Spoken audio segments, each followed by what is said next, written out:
Well, let's see if this is coming up in the right location. I got the new Mac OS and new Xcode.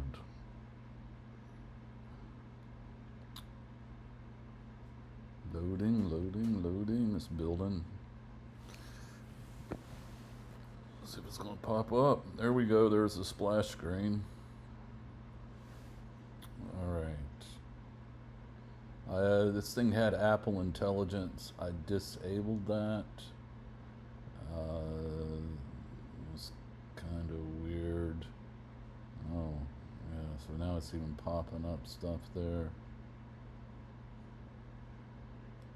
Let's get some units. So what I've done is I've added some new code relative to the HUD for the units that I added yesterday.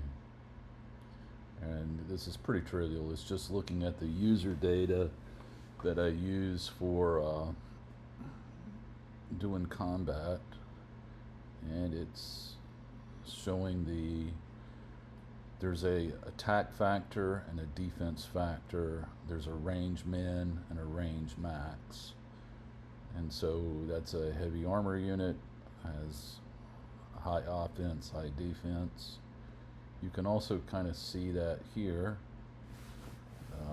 This is the min range, this is the max range, right? So all of this would be adjacent tile attacks, close combat attacks, just for what I'm calling it melee attack.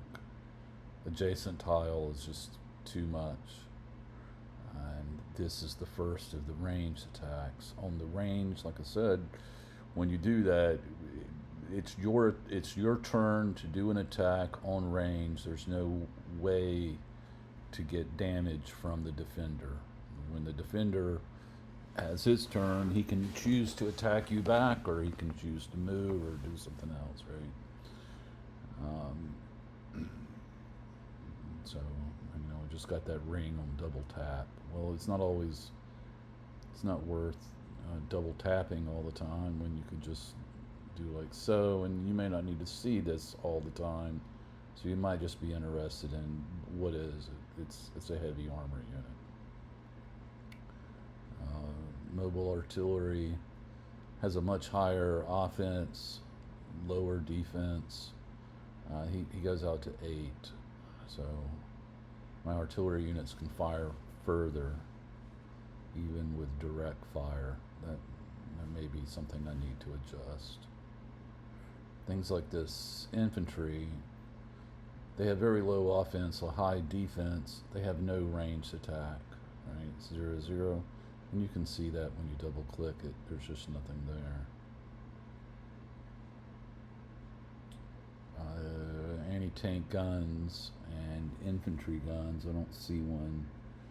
They also have a high offense, very low defense with a range.